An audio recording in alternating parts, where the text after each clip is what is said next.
eu comecei a tocar guitarra com 11 anos, 84, por aí. E um dos meus primeiros professores, que eu tive aula com ele durante muitos anos na minha adolescência, foi o Hélio Valverde. Então foi um cara que me direcionou muito e me deu altos toques, assim, numa época que a gente não tinha acesso à informação, e ele era um dos guitas principais, até hoje é um dos caras importantes para a cidade. E depois eu fiz aula com o Newton Regina, que também tá, os dois, né, estão no projeto. E foi assim, eu fiz muito tempo de aula com o Hélio, depois eu fiz muito tempo de aula com o Newton, que o Newton foi o cara que realmente abriu minha cabeça para estudar com vontade, seriedade. Depois eu fui para os Estados Unidos estudar música, eu voltei em 95, 96, comecei a gravar o primeiro disco e estamos aí agora pensando, terminando o quarto disco, instrumental. Eu acho que da minha geração, quem não fez aula com o Hélio ou com o Newton, na verdade não fez aula. Né? Em Campinas eram os dois. Então a aula com o Hélio foi numa fase minha de adolescente, né? Então foi muito importante de conhecer músicas, de treinar técnica, de aprender a tocar, de ouvir coisas que eu não tinha acesso. E o Elião, ele foi importantíssimo, timbre, até hoje, imagina. Eu tenho amizade com ele, até hoje ele frequenta a minha casa e até hoje eu estou aprendendo com ele. Então tem coisas que pro resto da vida mesmo. Agora com o Newton já foi a coisa um pouco mais voltado para improvisação, para o jazz, para a parte mais complicada, vamos dizer, da música, né? Então foi o que realmente, depois que eu já tava com 19 anos, quando eu fiz aula com o Newton, dos 19 até os 22 eu fiz aula com ele. 3 anos de aulas seguidas, assim, não perdi uma aula, adorava ir lá. E com o Newton eu conheci o lado da parte mais difícil, assim, de estudar improvisação, escalas, acordes, arranjo. Então foi um cara que é inesquecível, assim, pra mim. Faz muito tempo que eu não vejo, então tá nesse projeto e eles estarem também, pra mim é uma super honra, né? Vejo esses caras tocando desde moleque. Eu comecei com 14 anos e assim, ouvindo rock, sempre curtindo muita música. E comecei a fazer aula com o André Zuniga também, que é um parceiraço nosso aqui. E com 14 aos 18 foi aquela coisa descompromissada, de tocar banda cover, rock cover. E daí ficou um tempo, eu fiquei longe da música, comecei a trabalhar com outras coisas e tal. E daí depois, acho que com 22 anos que eu resolvi ser músico mesmo. Foi um pouco tardio isso, né? Mas a trajetória assim, eu não estudava muito, eu gostava mais de tocar mesmo. Daí a partir do momento que eu resolvi ser músico, eu comecei a estudar de verdade e voltei a ter aula com o Andrés, só que numa outra fase da minha vida, para tentar entrar na universidade e tal, e foi o que aconteceu. Em 2005 eu entrei na Unicamp e a minha formação acho que começou mais depois disso do que antes, né? Que antes eu era apreciador de música, tocava de brincadeira, e daí quando eu resolvi ser músico mesmo, que eu fui estudar, eu acho que eu já tinha uns 23, 24 anos. Eu também comecei acho que com 11 ou 12 anos por aí, não lembro. 11 ou 12, foi na época do Rock in Rio 1. Isso que eu lembro, que o Rock in Rio, tal, não sei o que, rock. E aí eu, junto com amigos da escola, assim, aquela coisa de empolgação, cheguei pro meu pai e falei, pô, pai, quero tocar bateria. Ah, o quê? Tal, aquela história. Mas aí no fim, também comecei, eu busquei um professor no bairro, onde eu moro até hoje, inclusive, e na verdade ele me deu uma enrolada na batera e tal, e começou a me ensinar um pouco de sax. Então o primeiro instrumento que eu comecei a estudar mesmo foi sax. E aí, como eu vi que não ia rolar batera lá, eu fui procurar outro professor de batera e comecei a estudar os dois instrumentos. E aí no fim eu abandonei o sax, assim, uns anos depois e comecei a estudar sério bateria também, mas também eu sempre tive essa coisa mais de tocar, sabe? Aquela coisa de moleque, rock and roll, tal, banda, e tocar, tirar as coisas, copiar o disco, tal, aquela coisa que é super legal, né? E também fui começar a estudar sério mesmo mais tarde, assim, acho que depois dos 20 também que eu fui começar a estudar, assim, começar a estudar sério, aquela coisa de ficar horas e horas por dia, tal. Eu acho assim, o estudo da música e o tempo dedicado a ela, claro que vai depender de cada um. Quanto mais você se dedicar, mais rápido você evolui. Então eu acho que para o cara que está começando a tocar um instrumento, ou que está querendo se desenvolver mais, querendo realmente estudar e ser um músico profissional, você tem que ter um estudo diário prolongado, né? Então, claro que vai depender da rotina da pessoa. Pô, às vezes o cara trabalha e estuda. E então ele vai ter que sacrificar a hora de lazer dele. Vai ter. Ou se o cara ele só trabalha e não estuda, tem as noites livres, ele vai ter que preencher aquele tempo. Na minha época, quando eu era moleque, eu não trabalhava, eu só estudava. Então eu estudava à noite e eu chegava do colégio umas 11 horas e eu passei anos fazendo isso, 3 a 4 anos fazendo isso. Estudava até às 5 da manhã, acordava meio-dia ou 11 horas, nem saía do quarto, continuava estudando até às 5 da tarde, jantava e ia pra escola. Meu pai chegou a falar assim, meu, vai tomar cerveja com seus amigos, cara, e eu de repente, porque você começa a ver que começa a fluir, e você empolga, você quer continuar ali, né? E sobre o que você falou de hoje como professor, o que mudou, eu acho, ou que você precisa respeitar o jeito do aluno tocar, as facilidades que o aluno tem, precisa enxergar isso, né?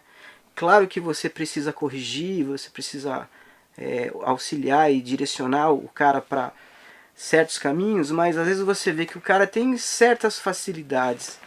Então, trabalhar as facilidades como você trabalha as dificuldades, né? Não deixar de lado.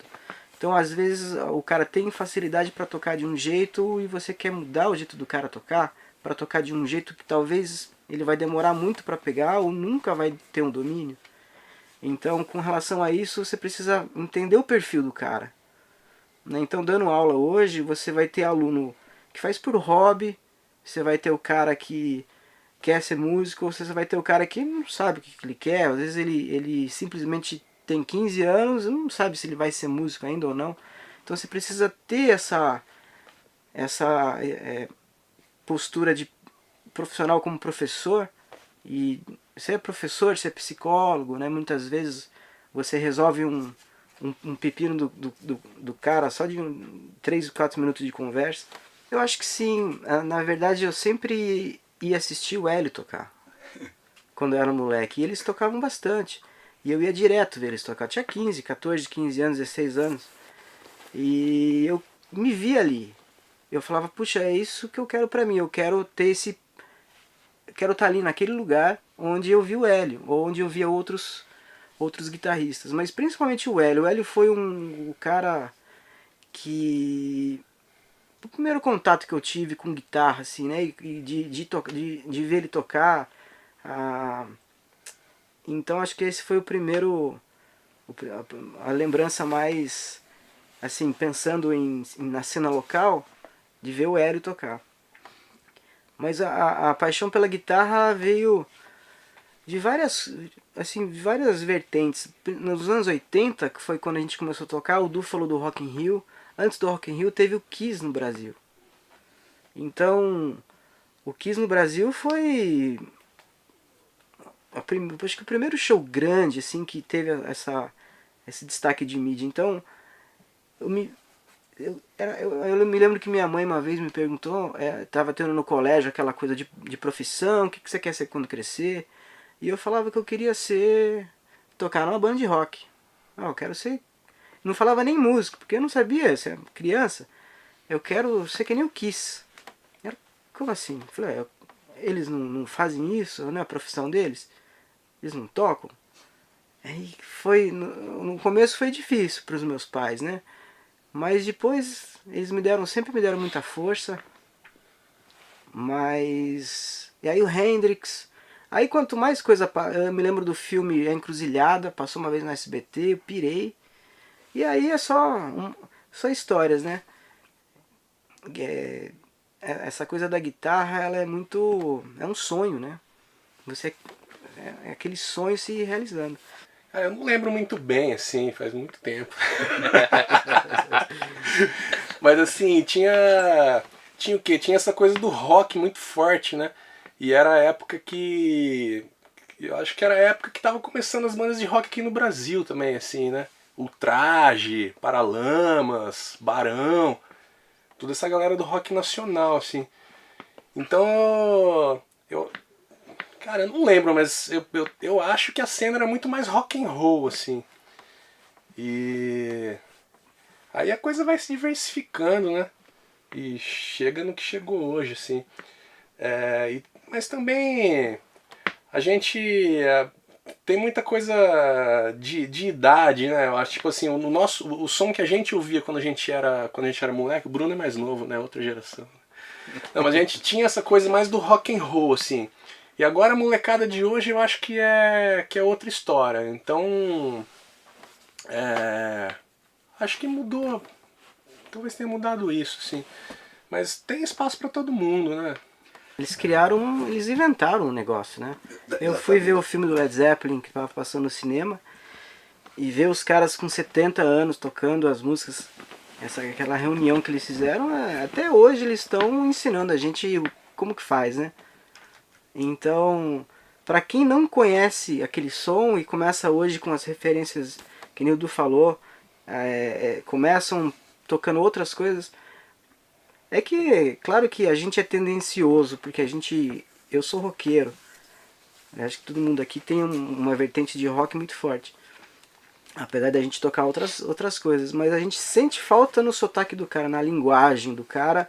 Alguma coisa você fala... Você sabe na hora se ele é roqueiro ou não. Não, é. Eu acho assim, eu também em 83, que quando o Kiss veio, eu tava nascendo, né? Então, só que eu vejo isso também, eu tive muito dessa geração, assim, de ouvir bandas e bandas, e eu acho que a geração de hoje, dos músicos, eu não sei assim, tem várias cenas, né? Mas eu acho que em Campinas, que é esse projeto que está acontecendo, eu acho que o que está acontecendo é exatamente o fim das bandas, né? Hoje você não fala eu quero fazer parte de uma banda, você fala eu quero ser músico. E você como músico, você entra em várias bandas. Eu toco 90 bandas, você também, né? Tanto. E vários estilos também. Então, tipo, você estuda a linguagem, você estuda, mas não é aquele sonho que tinha antes, que foi quando eu comecei a tocar e vocês também. Eu quero fazer parte de uma banda. Eu via muito Cactus de tocar no Cidade Lírica com você lá na batera, né? Eu falo, nossa, eu quero tocar igual o Bipão, assim, às vezes. E ela veio e quero fazer parte de uma banda. E hoje não é mais isso, né? Você não pensa em, vamos montar uma banda, tipo, põe um nome. Não, é um projeto de tal artista Ou que convida. se você faz esse tipo de projeto, você faz assim, pelo carinho e pela... não pensando que isso vai te dar um retorno financeiro e tal.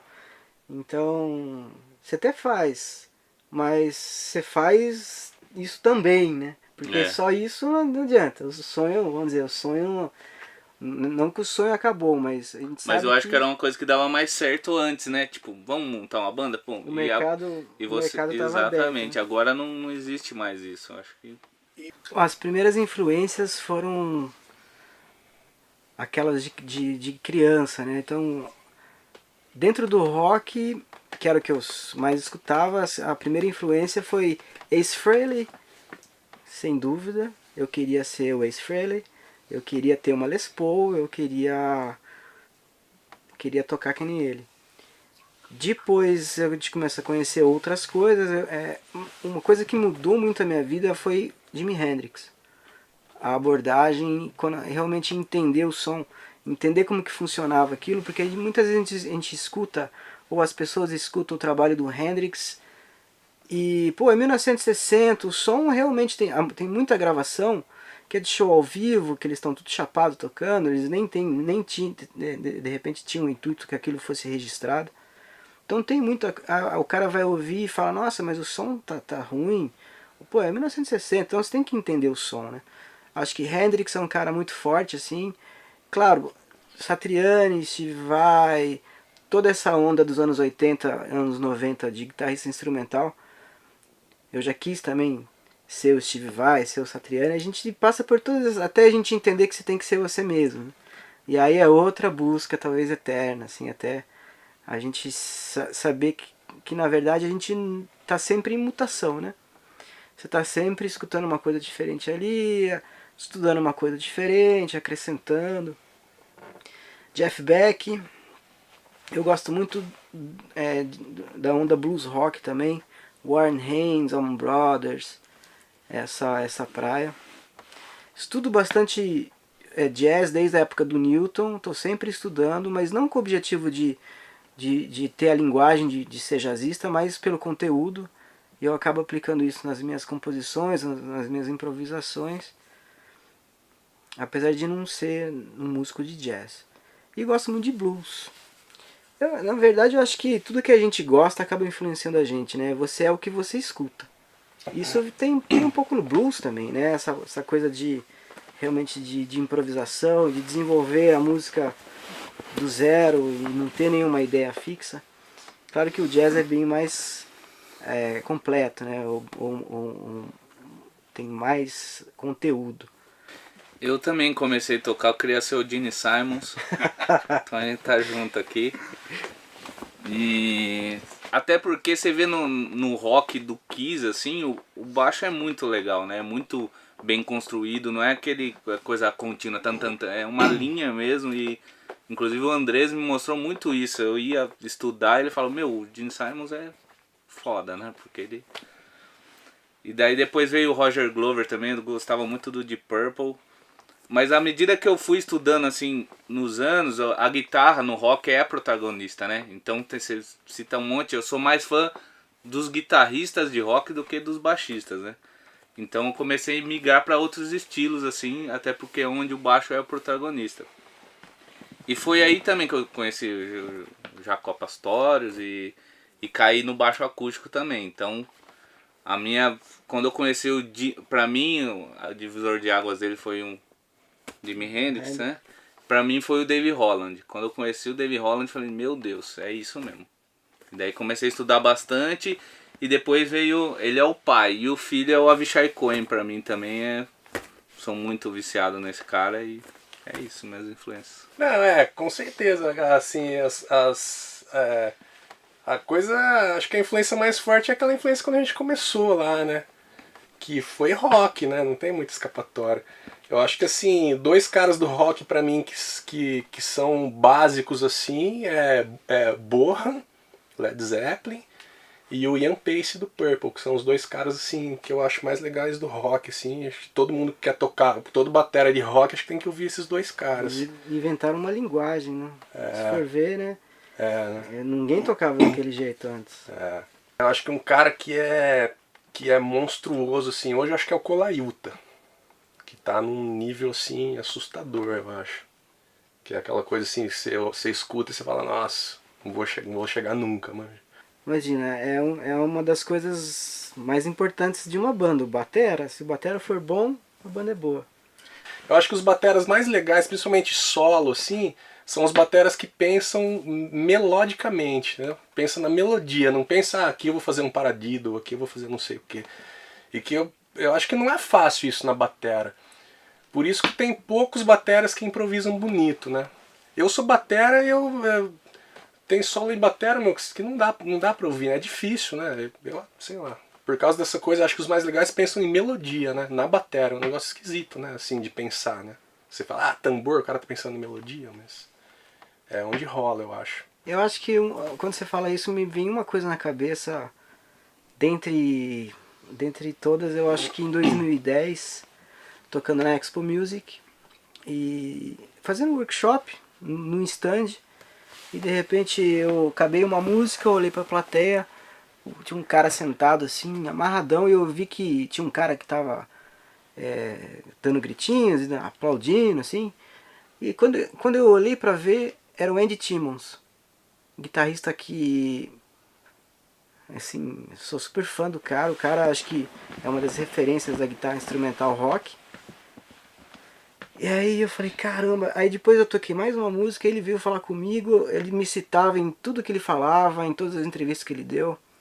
E pra mim, assim, eu não conseguia nem dormir, né? Foi pra mim uma grande realização tocar pra um cara que é uma referência, assim, e ele falou uma coisa pra mim assim, ó, tocar rápido, todo mundo toca. O que eu não escuto e o que eu escutei na sua música foi acordes, acordes que fazem sentido, a harmonia vai para um lugar. Então foi o melhor elogio que eu pude ter, e isso foi uma coisa, Clebão, que essa parte de, vamos dizer, de me descobrir, de, que nem a gente falou antes, de ir para onde é fácil para mim. Então teve muitas fases que eu queria tocar igual o Yngwie Malmsteen, que eu queria tocar igual o Frank Gambale, que eu queria tocar igual o Satriani ou o Steve Vai. Mas quem toca igual o Yngwie Malmsteen ou quem toca igual o Steve Vai são os caras só. Então quando eu descobri que eu tinha que ir aonde eu achava que eu tinha que ir, isso foi o grande lance.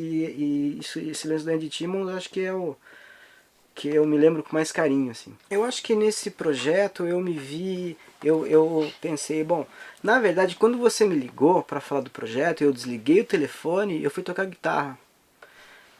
E eu fiz a música pro projeto em meia hora. Ela veio, assim. Quando eu acabei de fazer a música, eu já tinha, pô, conheço o Du há muitos anos, ele já gravou comigo, já toquei com ele. Eu vi o Du tocando essa música. E o Bruno, a gente tocou muitos anos numa banda de blues junto. Então eu falei, pô, é esses caras. Como a gente já tocou junto, eu falei, eu vou dei um toque pro Du, ele aceitou, o Bruno aceitou. Então esse projeto de fazer essa música com esses caras foi assim, desliguei o telefone falando com você desse projeto. Eu acho que esse projeto ele é uma das coisas que a cidade precisava, uma coisa. Então foi isso, assim, eu vi a música com esses caras e eu só fiz a música por causa do projeto. Quando ele tava falando, eu tava pensando, né? Tipo, muitos músicos tocam e tal, mas são poucos que têm o que dizer, né? Então, exatamente isso. Quando eu estudava muito baixo, assim, eu não sou um cara virtuoso no contrabaixo, não sou muita técnica. Eu sempre pensava assim, como é que eu vou fazer pra dizer no baixo o que eu quero dizer, né? Então foi aí que também eu pensei, meu, eu tenho que compor. Eu tenho que criar uma textura que assim, eu não vou ficar solo de baixo em toda a música, é chato, né? Eu vou criar uma textura para que eu consiga dizer isso.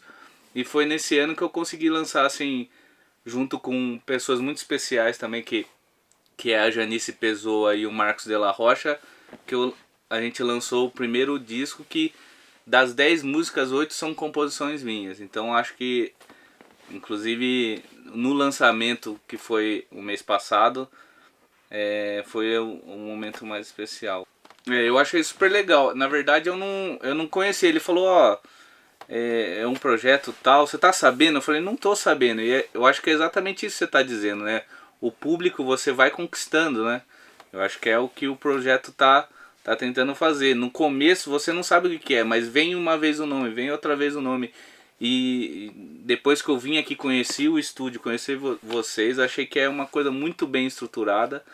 E é realmente o que o Rick disse, é uma coisa que a gente precisa. Músicos tem um monte em Campinas, né? Mas essa divulgação é uma coisa muito importante, é exatamente pra gente mostrar o que a gente tá querendo dizer, né? Pô, é uma honra, assim, né, ter participado desse projeto. Com todos os nomes, né? Pô, toda a galera aí, 4 né? gerações de grandes músicos importantes para a cidade. Né? Muito legal. E... é uma coisa acho que nunca aconteceu, isso nunca aconteceu aqui, né? É inédito. Tanta gente quanto são mais de 60 músicos envolvidos, tudo. Fazendo Pô, história na maravilhoso. cidade, né? É. É um marco na cidade. Pode ter certeza. E essa oportunidade de fazer música instrumental, né? Que é muito difícil. A galera faz, cada um produz seu trabalho e tal. Mas essa junção de todo mundo, assim, é um negócio muito legal, né? A história do Campinas em Concert é um marco pra gente aqui. E a gente que... Eu, pô, sou nascido aqui e vivi a maior parte da minha vida aqui. É uma honra estar no meio dessa galera, né? Então, pô, os meus professores desde sempre, e ver tanta gente boa reunida nesse trabalho, é como se a gente estivesse fazendo Campinas uma referência, vira uma coisa, eu costumo falar assim, começa a virar uma referência, os músicos de Campinas, né? Campinas é marcada por excelentes mestres e músicos desde sempre, né? Teve grandes músicos aqui, talvez por causa da Unicamp, então eu acho que precisava disso. Eu fiquei tão contente, cara, quando você me ligou. E foi assim, não só por eu estar, mas por isso está acontecendo, né? Um movimento desse está acontecendo. Então eu agradeço a Live Music, Campinas in Concert. E é uma grande honra mesmo estar aqui. Precisar da gente, estamos aí.